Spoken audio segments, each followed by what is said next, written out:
This hyperlocal podcast focuses on Rochester's east side towns and villages, featuring conversations with business and community leaders who help shape our local economy, public places, policy, and politics.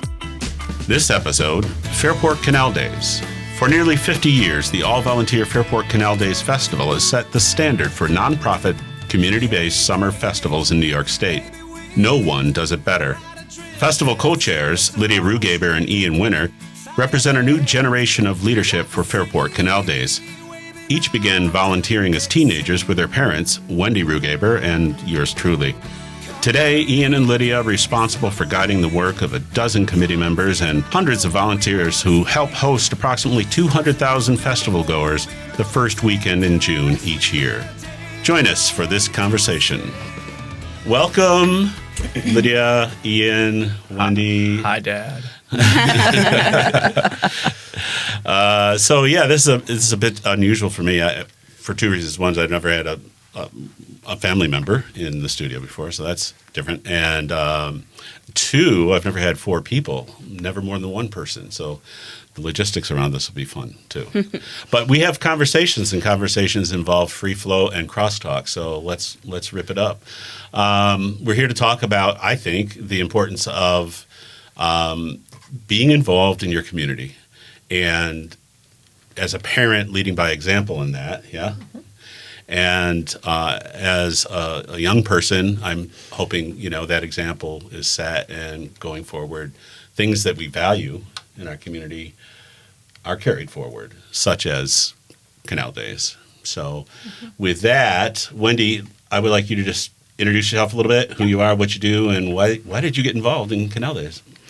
Okay, so I'm Wendy Rugaber. I am a Fairport resident. I'm also a Fairport business owner, and my way into volunteering for Canal Days was through the FPMA.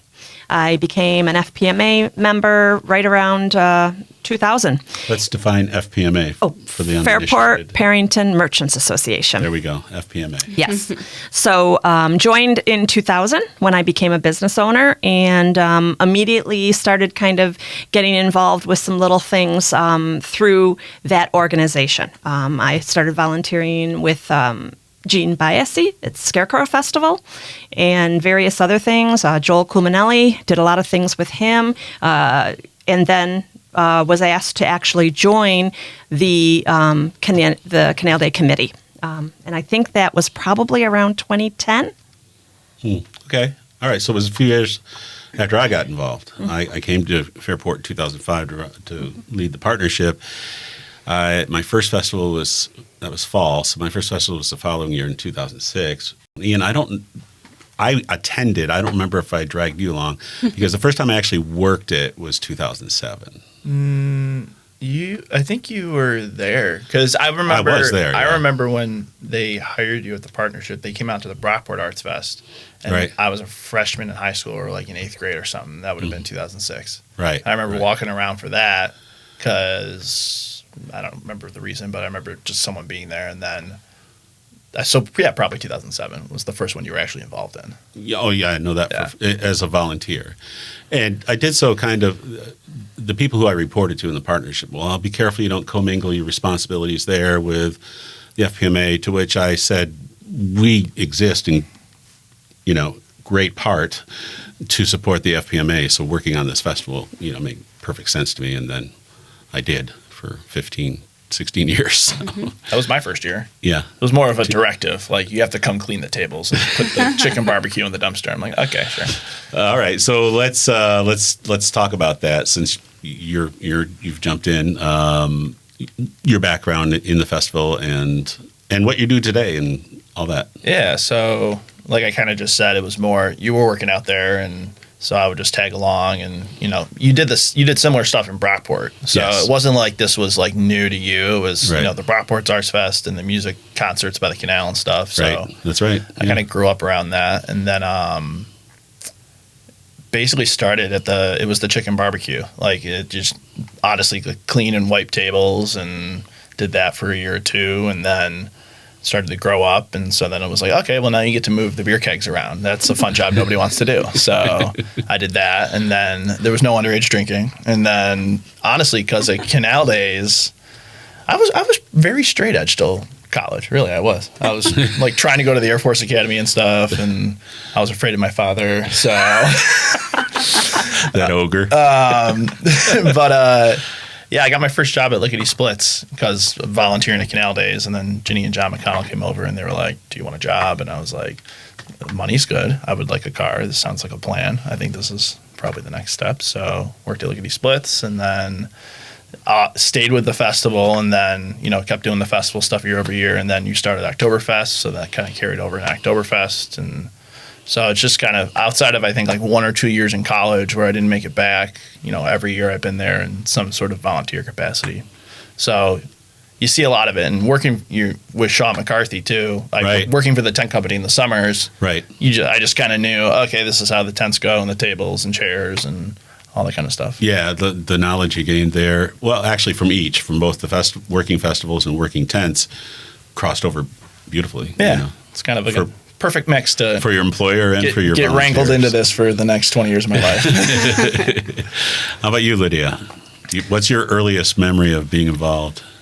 Well, as Mom stated, she worked the Scarecrow Festival first. I feel like that was the first time you really started to get involved.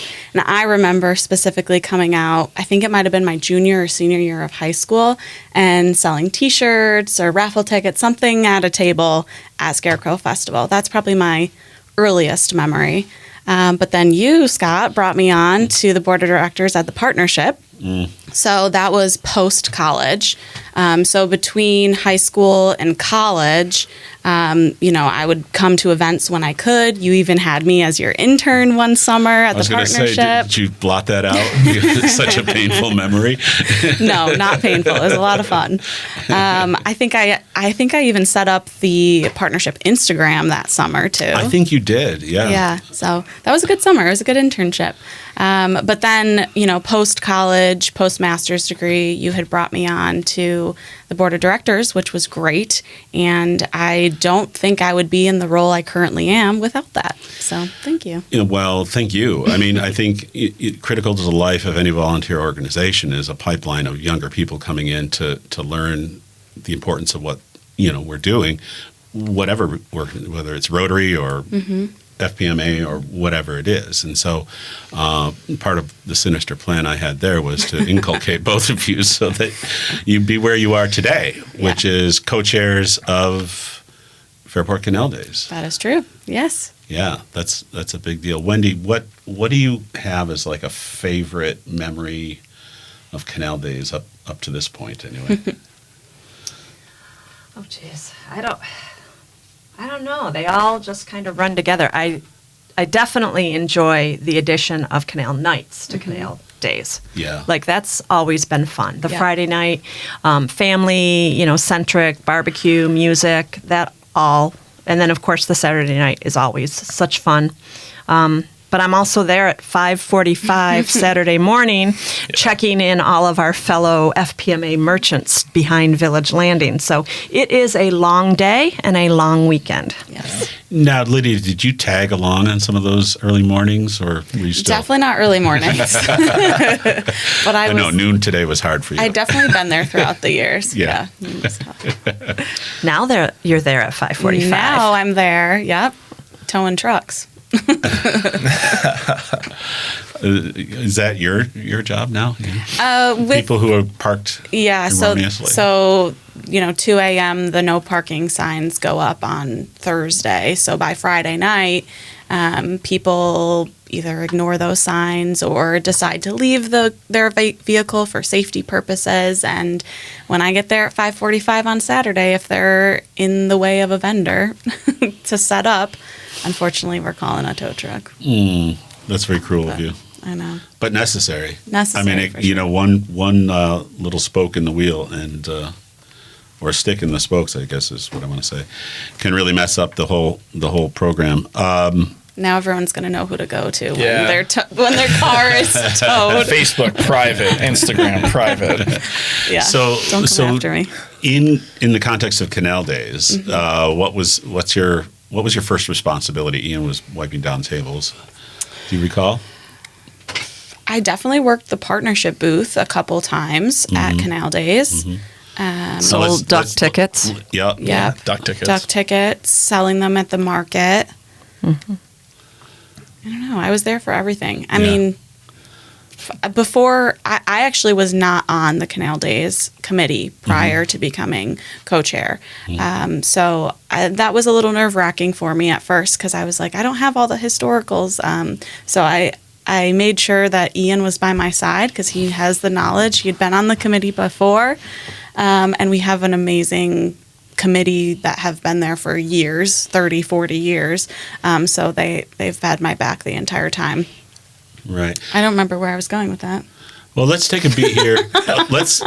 We heard what Wendy does for a living. Actually runs a business in the community and has for how long? I will celebrate 20 years of owning Revelations Design Studio in Packett's Landing on June 1st. 25 years. 25 years, sorry. Wow. Yeah, 25 years. Congratulations. Next week. That's Yeah. a great run. I've been in the room for 40 years, though. I started there on August 3rd of 1985. Yeah. Wow. Same space? Same space. That's awesome. Wow. Ian, what are you doing these days? Like I don't know, but Like you don't. our listeners and viewers don't. Nothing that has anything to do with this. I work for a company in Rochester, and we sell overhead cranes. It's called Hand Tech. So if you need a crane, call me. We sell overhead cranes for like manufacturing warehouse spaces, and then we do industrial automation integration. So it's a big fancy word for conveyors and robots and box picking and palletizing and stuff like that. And what is your role in doing that? I started as like sales and marketing, and then I moved to sales because they were like, do you want to go to sales or do you want to go to project management? And I was like, well, you're a project manager. And I was like, project managers get yelled at by the sales guy and the customer and the owners and the engineers. And I was like, I'll just go sales. So Yeah. Who yells at you there? everybody.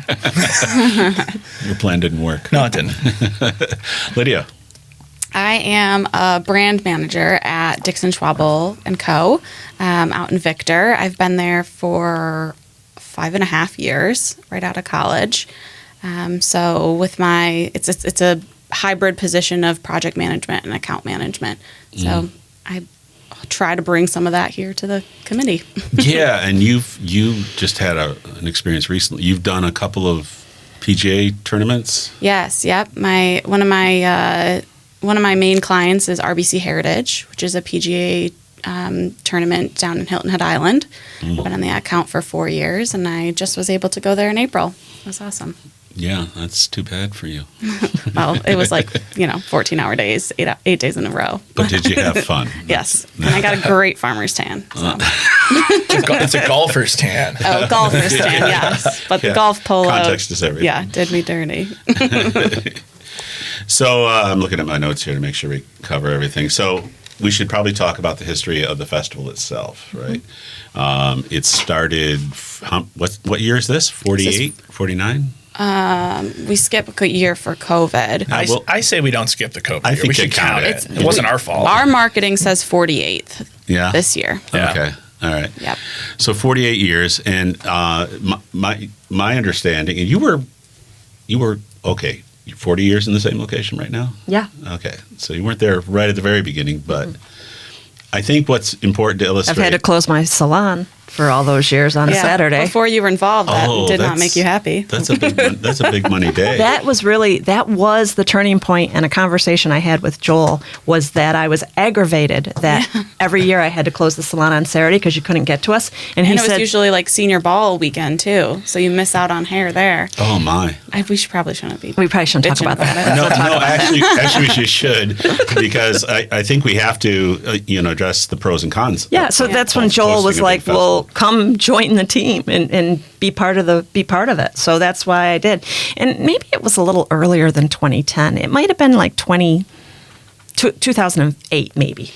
Yeah, I think my sense of it is you and I got involved around the same time. Yeah, so it could have been 2008. I think it was earlier because I remember you at some of the dinners at Village Inn, and I was in high school, and that was before 2010. Okay, all right, fair. God, grow old. So yeah, you raise a. So first of all, the festival was started by the Merchants Association, and merchants whose businesses, and it's at least 3 cases that I can think of right off the top, still exist in the village. Gina Dick Biasi, So Creative, their daughter runs that company still in the village. The Village Inn. Yep. Kenny. Wayne and Patty. Kenny still runs that and is involved. Who else? RV&E. RV&E. Howard and Howard Douglas. and Doug. Yeah, 2 generations there. And again, generationally, especially the case of the Sharps, Doug's still president of the FPMA. And Yep. Yeah, president. He's an advisory member for Fairport Canal Days. Yeah, he's Very always involved. been very involved, and that's the kind of thing that that sustains these festivals, because that knowledge and experience is gained and carried forward. So when we talk about the pros and cons of Canal Days, you've mentioned a couple of the cons, which is it does restrict some of the businesses from doing their usual Saturday business, which is, but here you are 40 years later, you're still in business and doing fine. Yeah. So I think anecdotally we can talk about when the lift bridge was being repaired, 4 years ago now? Yeah. The Fairport Office of Community and Economic Development did a pedestrian survey, put counters on both bridges, and just got a sense of traffic flow over the course of a year, pedestrian traffic flow. And we also then, the partnership and the OSED surveyed all the merchants in the association, plus those who weren't. So everybody was talked to. And just a series of questions were asked in anticipation of the bridge being closed. Okay, what can we do to minimize the impacts? One of the questions that was asked was one of, okay, what are your peak sales volume periods? What's your, across a year, 12 months? What emerged when we brought the data back, both the foot traffic and the sales volumes they peaked directly with every major festival we had in Fairport. The largest being the first, being Canal Days. And then there was a spike during Music Fest and another spike during October/Scarecrow Fest, which, wasn't really something we were looking for, but coincidentally we put it all together and went, wow, the festivals actually do have a very positive impact. Yeah. The pedestrian spikes were there, the sales spikes were there, and we know that festivals equal good economic impact for local businesses. And it went across the entire spectrum of businesses too. It wasn't just retail or restaurant. It was everything, stores, services. Restaurants are obviously going to, everyone wants to eat and drink. So, Right. So I think, it's safe to say that there's a lot more upside to holding festivals in communities, even when it means shutting down portions of, the Main Street district. Yeah. It's also something that doesn't just magically happen. The planning cycle is about 10 months. You guys want to talk about that a little bit? Sure. So the festival is the first full weekend of June, and usually mid to late June, we'll get the committee together to have kind of a recap meeting. That's something that Ian and I implemented, and I think it's been really beneficial. The festival's still fresh in our mind, and we're able to go through the good things, the bad things, the ways we can improve for the next year, and we document that, and we bring it back up when we start planning again in September. So we get basically the summer off, and first Tuesday in September, we're right back at it again, and we're there through June again. Right. Yeah. Talk a little about the committee structure and how responsibility is. Yeah. So everybody has a silo of responsibility. Yeah, it's like 12 to 15 people, and everyone has kind of like a department, so to speak. So like Tim Forrester handles music. Fritz May and Stephanie handle artisans and artisan placement, and everyone kind of has a role in something they're familiar with. Like Tim's very involved with the Easton School of Music. Fritz was an art teacher, and he's very I'm not artsy. I help run an arts festival, and I'm not artsy whatsoever. I can barely draw a stick figure. And I came in on the core committee doing facilities, so tents, tables, toilets, that kind of stuff. Just because, kind of like what we said earlier, I was familiar with it working for Sean, and it was pretty easy just to roll into that.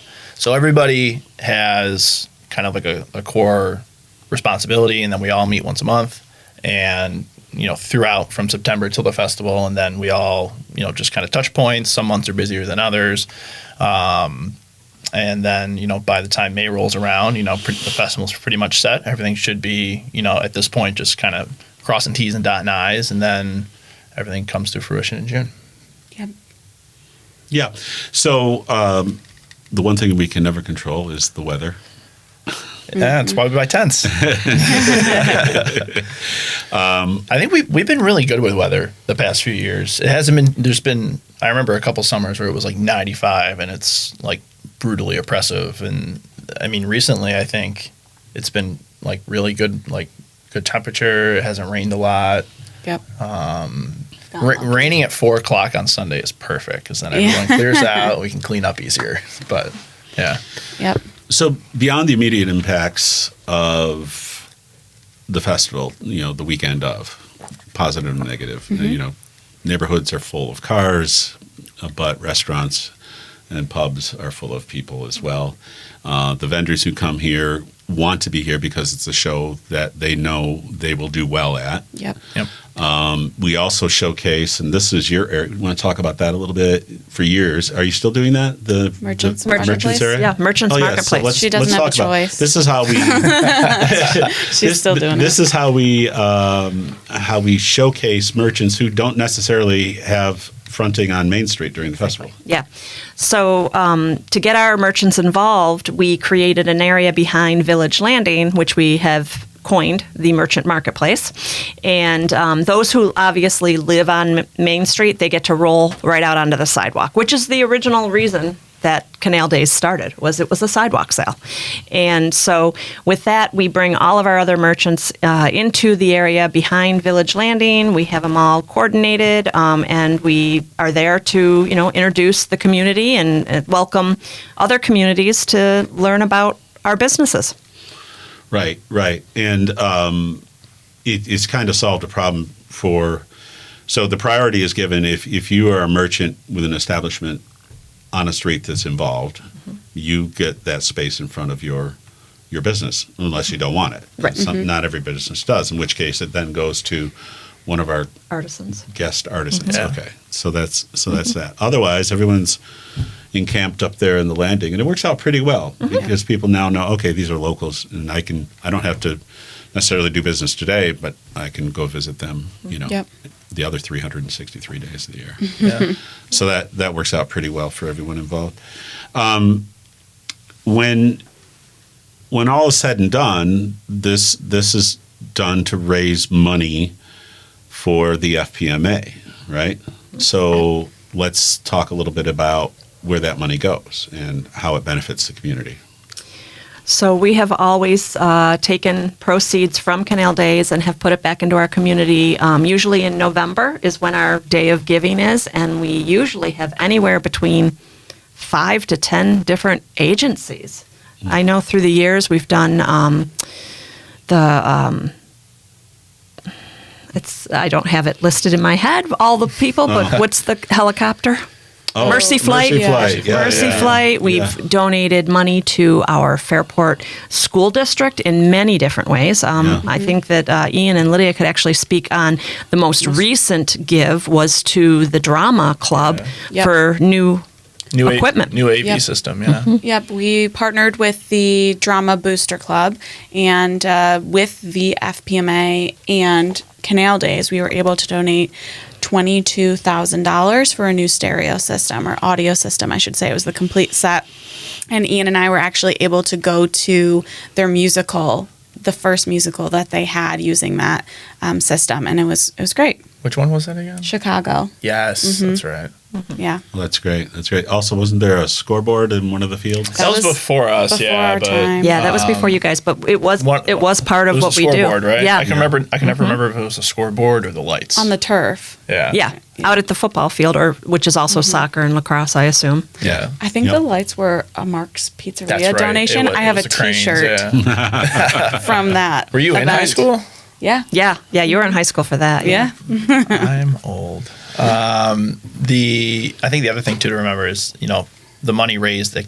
Like Canal Days is the biggest fundraiser for the Merchants Association. It kind of makes all the money they use throughout the whole year. So in addition to all the charities, giving we do, all the stuff throughout the year that helps fund like Scarecrow Festival, Come Home for the Holidays, that kind of stuff. Yep. All the money raised this weekend, it's sprinkled not only through the charities but throughout the year for all the stuff that kind of goes around in the village. Back in COVID times, there was some grant money provided to merchants, if I remember correctly. Yeah. At the time, the partnership was charged with administrating the kind of the third-party neutral entity that was receiving the applications and then making recommendations. And I don't think anyone got turned down because most of all the requests were legitimate and needed. Yep. But there's a considerable cash reserve that in that crisis moment we were able to help a number of businesses, sustain through that, and that wouldn't have happened without the funds. And after almost 50 years of fundraising, they have the means to put significant things, significant dollars into things such as a sound system, a scoreboard. Do they still do? Used to be the FPMA did the flower baskets and Not anymore. Not anymore. No, that went away. Okay. But for a while. Right up until COVID, I think. Yeah. Yeah, I think that's true.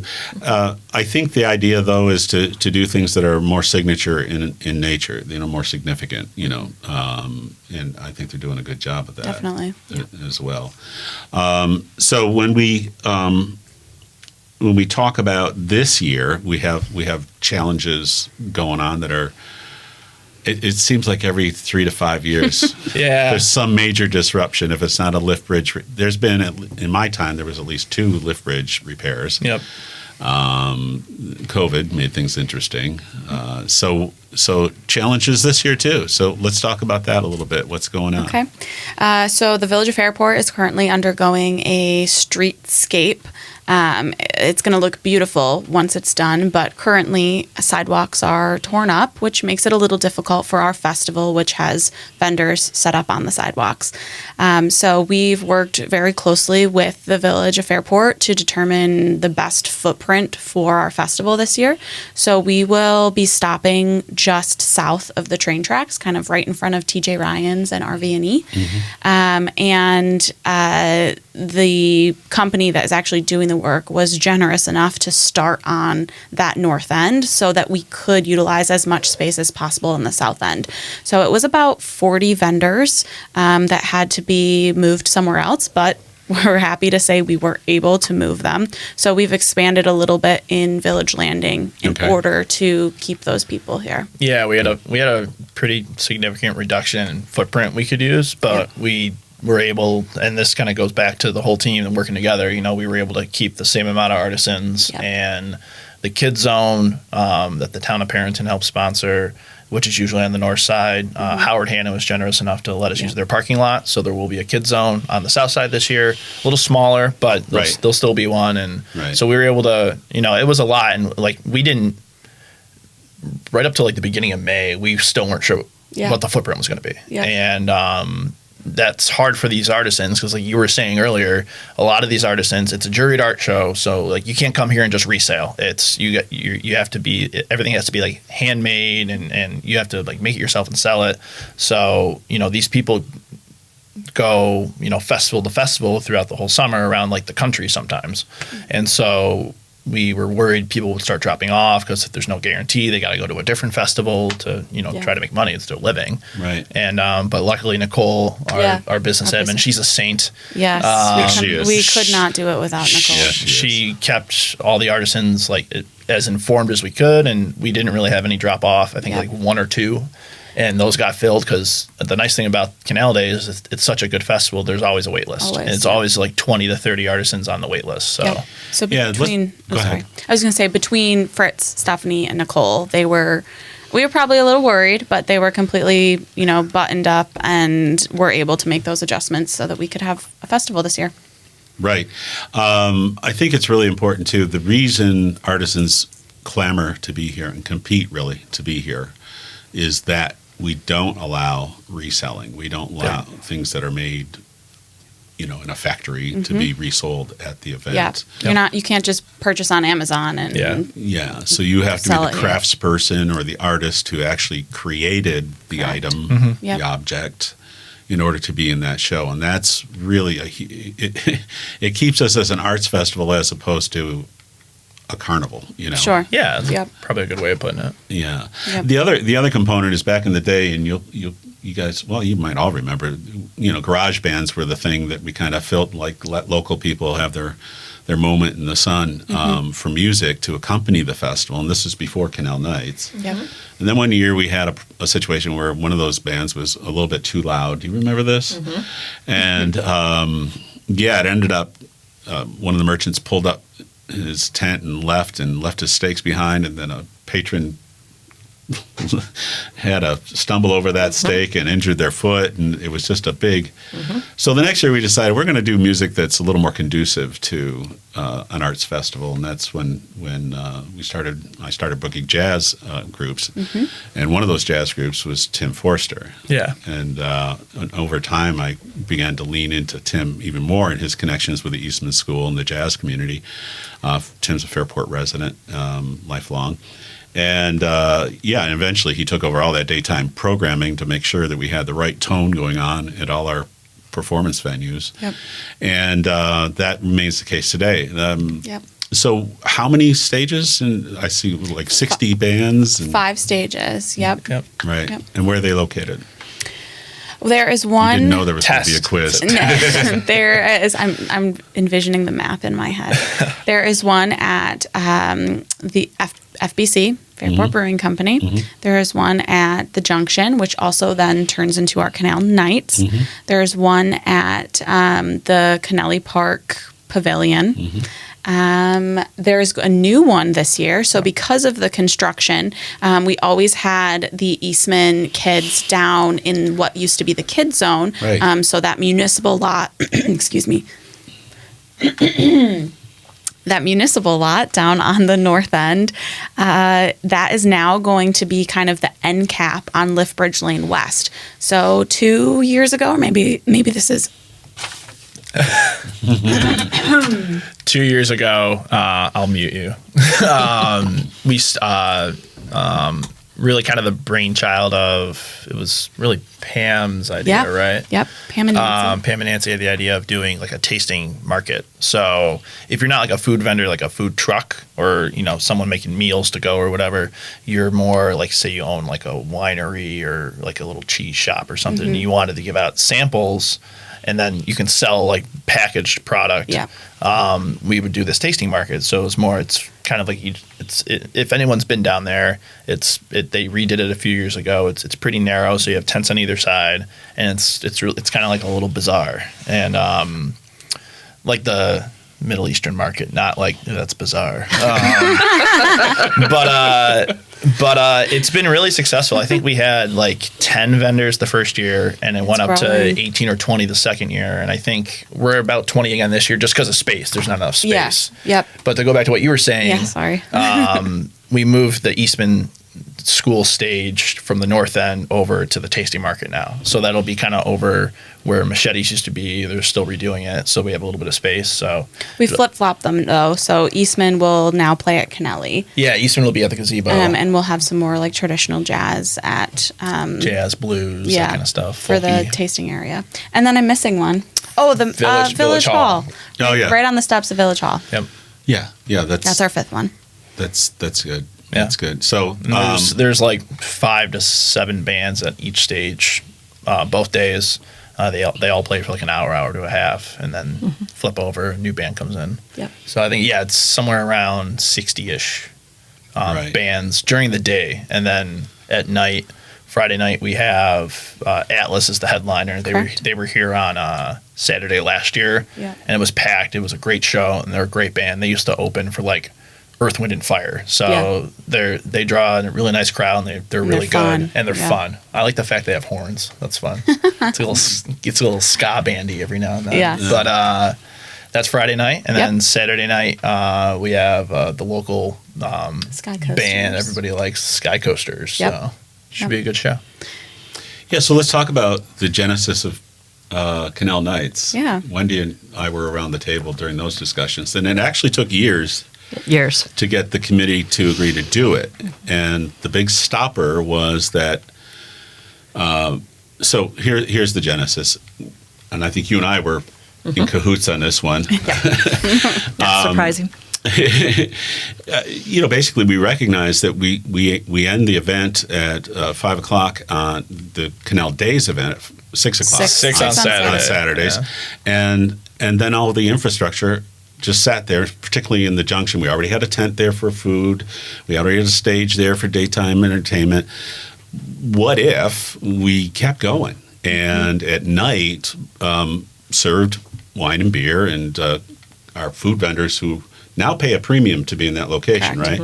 right? Because they're able to serve through the night and make additional, income from that. But it was a difficult sell because we had a lot of the original members of Canal Days Committee were still around the table, and they're like, "No, this is a family-oriented event, and we don't want to do that. We don't want to serve alcohol." And a couple things we came up with was, one, we'll staff it differently. The other concern was, our people work all day, you're going to burn them out, and they won't be able to work on Sunday. So the solution was to find an alternate group or source of multiple sources of volunteers to help manage that. And at the time I was leading the partnership, and so the partnership kind of took the point on that. It was kind of a partnership, and you were on my board for that period of time, weren't you? Yeah. So You're on the partnership board? Not the partnership board, but FPMA. I was Canal Nights Committee, like I think I was president You were at that president point of the FPMA at that time. Yeah. You've done your time. That's for sure. Yep. So anyway, we kept getting resistance, and we let it rest. And after a couple of years of Tim Forster being involved, Tim really loved the idea too. He saw the potential in that. And so now we're gaining some critical mass on the committee, and so came up with the idea, let's survey the public and see if there's support out there, if the public would like to do this. And I somewhere, I'm sure I still have the survey, but the results were overwhelmingly positive. Yeah. Like 90% of the respondents said, yeah, we would like that, we would attend that. And so we branded it Canal Nights to create a little distinction for the people who were, more traditional, who wanted that distinction. And then, the rest of the story is what? How many years has it been now?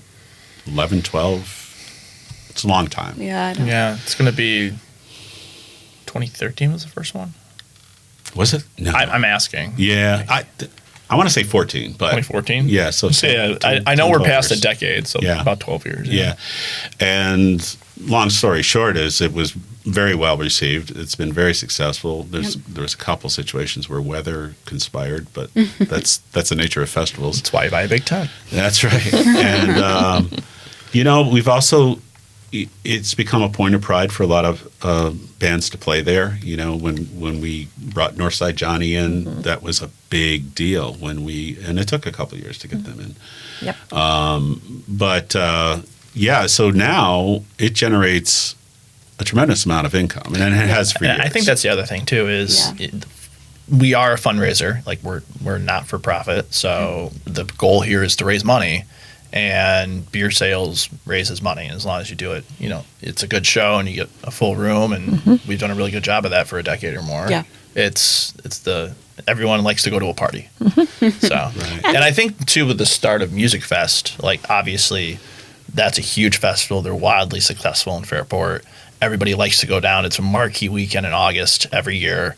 And, there really isn't another festival in Fairport that did that. So, and, June is far enough away. It's like kind of the summer opener, big night party. And then August, right before Labor Day, Music Fest does close it out. Their show and another big party. So for the summer. And then Oktoberfest kind of puts a cap on the entire season. Yeah. And also, I think Canal Nights, time-wise, like Friday nights we were buttoning up by 9:30 or so. That might be extended to 10 now. It's still 10 this year. It's still 10, Yep, yeah. Yep. And then Saturday night is buttoned up usually by 10:30. Am I right in saying that? Yep, I think the latest we can go is 11. The latest we can go is 11. Which doesn't...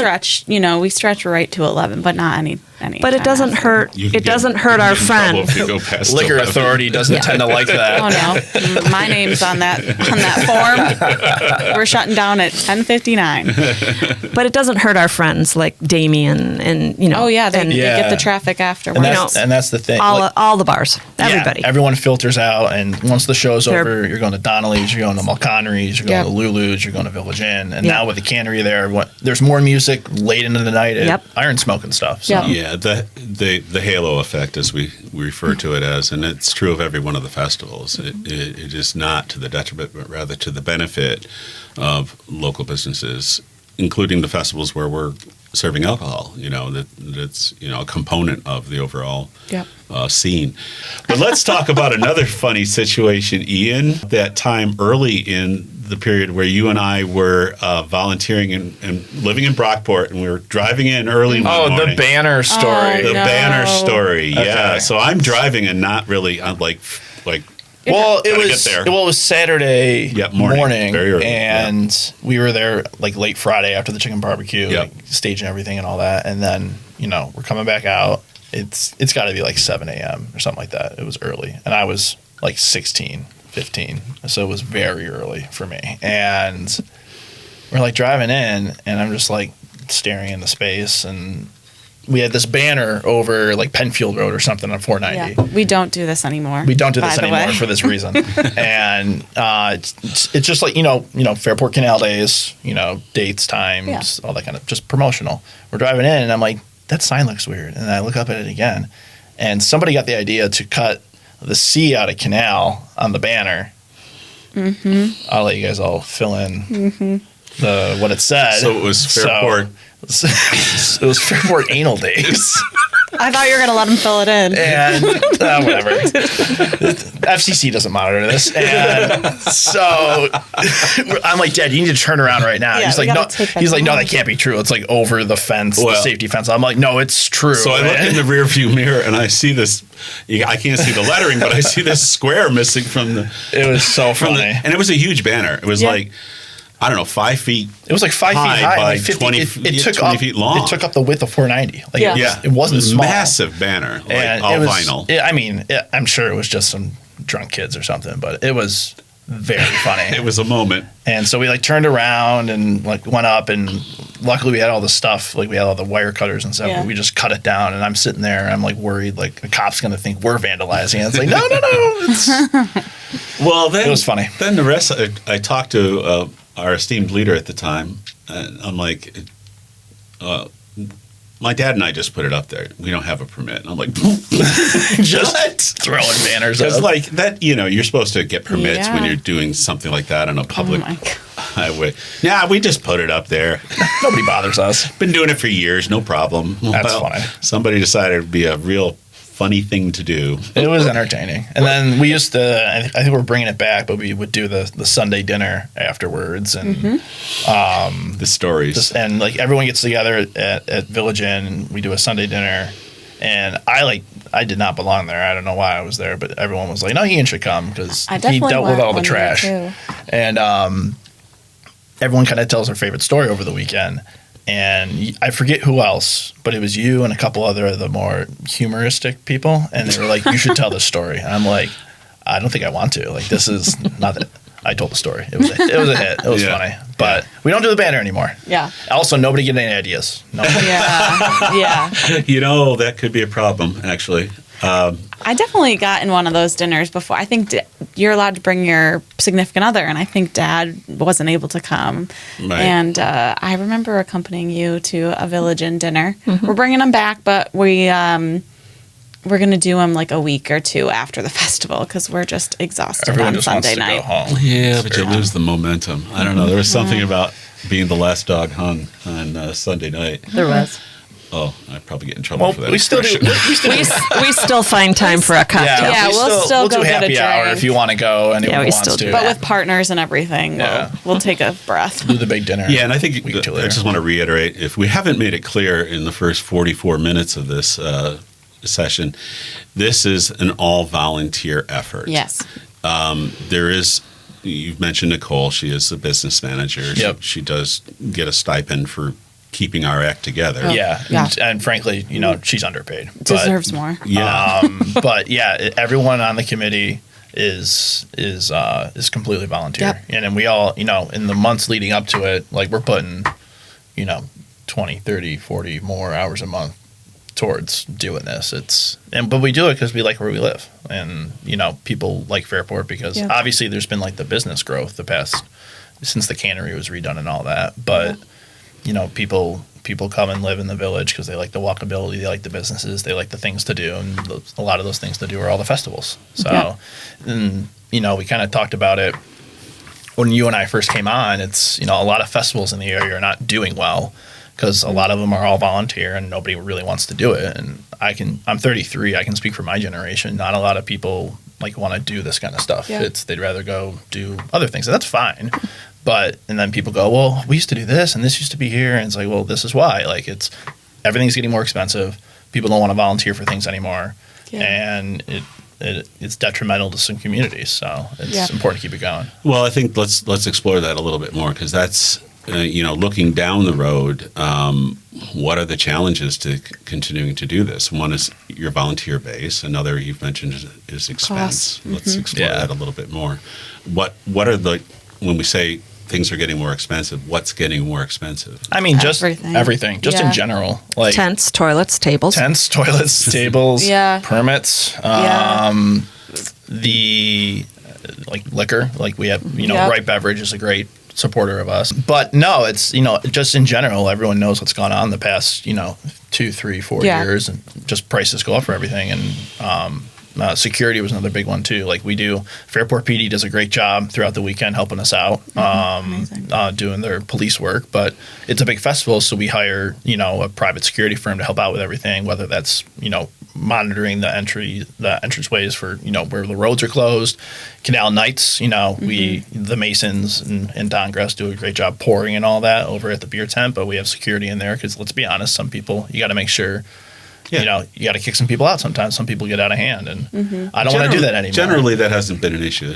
It only happened once. Yeah. It's rare. In all the years. Yeah. And, but, a lot of these security firms are getting more money going and doing corporate security or honestly, going back to being police officers. Most of the people for the security companies are retired or off-duty police officers, and they make more money now making overtime wherever they are. So security's gone up, but STS does another good job of that. They're really fair, and they work with us. So yeah, everything.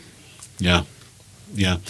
So when we volunteer for these things, you've cited a number of reasons, and for me, it's kind of for the same reason that as a musician, I love being part of a larger musical organization, whether it was a rock band or an orchestra that I was playing with, to be part of something and create something much bigger than yourself that you could never do on your own.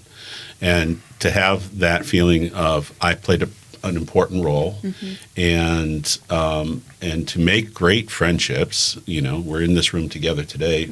Well, besides the whole birthing thing. No, because we had the commonality of these experiences. And I think that's, I don't know if you want to expound on it, but the importance of being part of something that's much greater than yourself, that you can never experience or do any other way. Yeah, and it's you have pride in being part of something like this and then hearing about it after the fact, right? I'm in my business and people are talking about it all summer long, what a great festival it was. And already, since probably end of March, early April, people are talking about, hey, what's coming with Canal Days? What's going to be new this time? So there's a lot of talk around it. So you have a lot of pride being involved. Yeah. For me, so this is my third year, and I took over for Ed Bradford, who had done it for, I think, 12 years. And one of the pieces of advice that he gave me is one time during the weekend, take a moment, go up. I won't be able to do it this year, but go up to Fairport Village Landing and just look down Main Street. And I did that. I think I dragged you up there with me, Mom, and it just was, it takes your breath away. And then there was another moment might have been last year, where I was running from one thing to another, like literally mid-run, and I stopped and I just like looked at all these people around me, and I like kind of got teary-eyed because I'm like, we did this. Yeah. Like, Yeah. we spent so much time and effort, great and feeling. you know, all the people that come together to make this happen, and it was happening around me. And so even though I was running from one fire to another, I like took that time, and it was special. Yeah, there are great images that you just described. Another vista is from in front of the Village Inn, looking looking up the hill. south. Yeah. You're a little higher there, and you're looking at it, and then it swoops back up, and it's typically mid-afternoon on Saturday. That's when you get your peak attendance volumes, and that's when you get that amazing visual. Yeah. Although it's always cool to be on the bridge when it goes up for the duck For the race. duck Yes, race. I have so much Yeah. fun Let's talk dumping about those that. ducks. Talk about the duck race and why we do it and who benefits. So the duck race happens every Sunday of Canal Days at 3 p.m. We've started selling tickets at the Fairport Farmers Market as soon as that opens up in May, and we sell them the whole entire weekend of Canal Days, and it's a gamble. Every duck is labeled and every ticket is labeled with a corresponding number, and we've actually increased the prizes this year. There are more of them, so more chances to win, and that money goes to the arts committee for Fairport. So a lot of the beautiful artwork that you see around the village is out of that group of people, so that is our way of giving back to that group. We look forward to seeing everyone in the Fairport Village on Friday, June 6th from 4:30 to 10 for the chicken barbecue and some great music. And then our festival hours on Saturday, June 7th are 10 a.m. to 6 p.m. with Canal Nights rolling in till 11 p.m. And then on Sunday, the 8th, it is 10 a.m. to 5 p.m. All right, very good. Well, keep it up, and I know you'll raise your children to be responsible adults Yeah. I had no We're choice trying. in our in volunteering. communities. Well, thanks for being here. It's a real pleasure to have you guys come on and talk about stuff, and we'll see you around the hood. I'm Thanks sure. for having me. Yeah, thanks for having us. This All was right. fun. Thank It was you. fun.